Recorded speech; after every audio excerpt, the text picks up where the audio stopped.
అందరికీ నమస్కారం. వేదిక మీద ఉన్నటువంటి పెద్దల గౌరవనీయులు స్థానిక ఎమ్మెల్యే గారు శంకరయ్య గారికి, ఈ కార్యక్రమంలో పాల్గొంటున్నటువంటి ఉమెన్ కార్పొరేషన్ డెవలప్మెంట్ కార్పొరేషన్ నుంచి మేనేజర్గా ఉన్నటువంటి జేశ్రీ గారు, చిల్కూరు మేనేజర్ శైల గారు అండ్ విశాల గారు, సబియా సుల్తానా గారు, అలియా సుల్తానా గారు, ఓకే, అందరికీ నమస్కారం. వేదిక మీద ఉన్నటువంటి మా నాయకులందరూ కూడా పేరు మీద నమస్కారాలు తెలియజేస్తా ఉన్నాను. ముందుగా మీ అందరూ కూడా శుభాకాంక్షలు తెలియజేస్తా ఉన్నాను.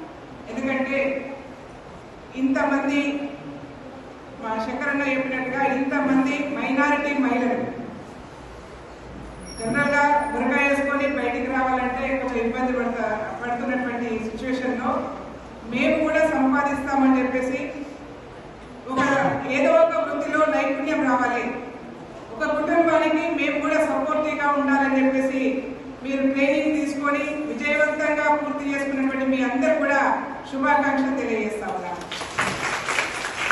అంతేకాకుండా ఇవాళ ఇది కాంగ్రెస్ పార్టీ ప్రభుత్వం, రేవంత్ రెడ్డి నాయకత్వంలో ఒక ప్రజా ప్రభుత్వంగా ఇవాళ కొనసాగడం జరుగుతూ ఉన్నది. మీ అందరూ కూడా తెలుసు.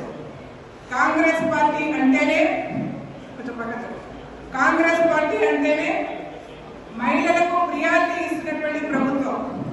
మీ అందరికీ కూడా తెలుసు కదా, రేవంత్ రెడ్డి అధికారంలోకి రాగానే ఫస్ట్గా తీసుకున్నటువంటి నిర్ణయం ఏది? Free bus. మహిళలు ఇంటికే పరిమితం కారాదు, ఎక్కడికైనా బయటికి స్వేచ్ఛగా బయటికి వెళ్ళొచ్చు, మీరు ఆఫీస్కి వెళ్ళొచ్చు, గుడికి వెళ్ళొచ్చు, మసీదుకి వెళ్ళొచ్చు, పెళ్లిళ్ళకి వెళ్ళొచ్చు, ఏ కార్యక్రమానికైనా ఎవరి మీద ఆధారపడకుండా మీరు ఉచితంగా ప్రయాణం చేసే సౌకర్యం ఎవరిచ్చారు? కాంగ్రెస్ పార్టీ రేవంత్ రెడ్డి ప్రభుత్వం. ఇవాళ మీరు ట్రైనింగ్ వస్తూ ఉన్నారు.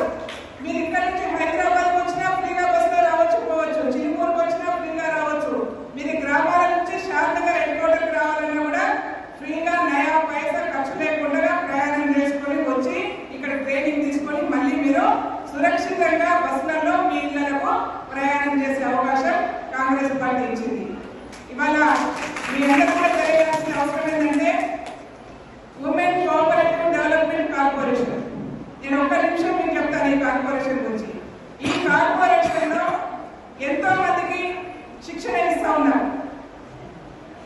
అంటే ఈ కార్పొరేషన్ యొక్క ఉద్దేశం ఏంటంటే ఇవాళ ఇంటర్మీడియట్ 10th చదువుకున్న లేకపోతే డిగ్రీ చదువుకున్న తర్వాత తల్లిదండ్రులు పెళ్లి చేస్తారు. మనం అత్తగారింటికి పోయిన తర్వాత ఏం చేస్తామంటే మనకి దేంట్లో ప్రావీణ్యం ఉండదు, అంటే ఏం పని చేయాలో కూడా తోలేదు, చదువుకున్నాము జాబ్ రాలేదు, నెక్స్ట్ ఏం చేయాలో మనకు అర్థం కాదు. పిల్లలు ఉంటారు, పిల్లల్ని చదివిస్తాము, స్కూల్ పంపిస్తాము, దాని తర్వాత ఏం చేస్తాం? మనం పని అంతా అయిపోయిన తర్వాత టీవీ పెట్టుకొని టీవీ చూస్తాం.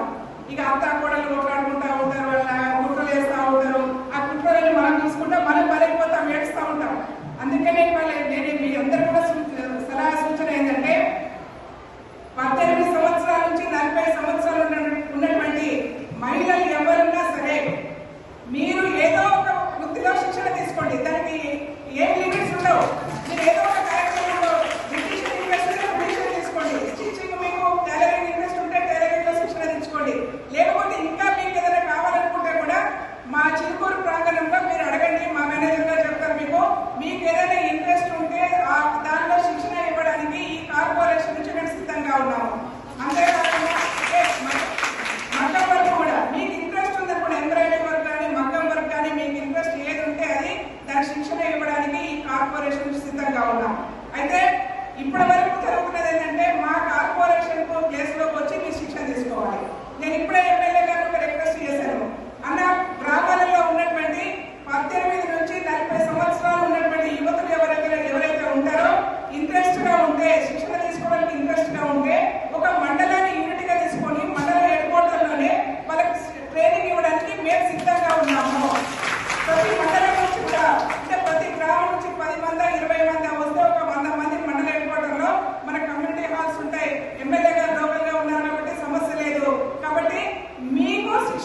కూడా ఈ కార్పొరేషన్ సిద్ధంగా ఉంది. ఇవాళ జనరేషన్ చేంజ్ అయిపోయింది. చాలా మంది నేను చూసాను. నేను మొన్న కూడా ఈ మధ్య కాలంలో ఒక ఆర్గనైజేషన్ వాళ్ళు ఆటో ట్రైనింగ్ ఇచ్చారు. ఎక్కడ చార్మినార్లో అందరూ బురకాలు వేసుకొని, శంకర్ అన్న మీరు అందరూ బురకాలు వేసుకొని 50 మంది మహిళలు, ముస్లిం మహిళలు ఆటోలో బ్రహ్మాండంగా సక్సెస్ఫుల్ గా 50 మంది మహిళలు ఆటో ట్రైనింగ్ చేస్తున్నారు. ఇక్కడ కూడా మీకు ఇంట్రెస్ట్ ఉంటే ఇక్కడ కూడా డ్రైవింగ్ సెంటర్ పెట్టేసి మీకు డ్రైవింగ్ ఇవ్వడానికి కార్పొరేషన్ సిద్ధంగా ఉంది. కాబట్టి మీరు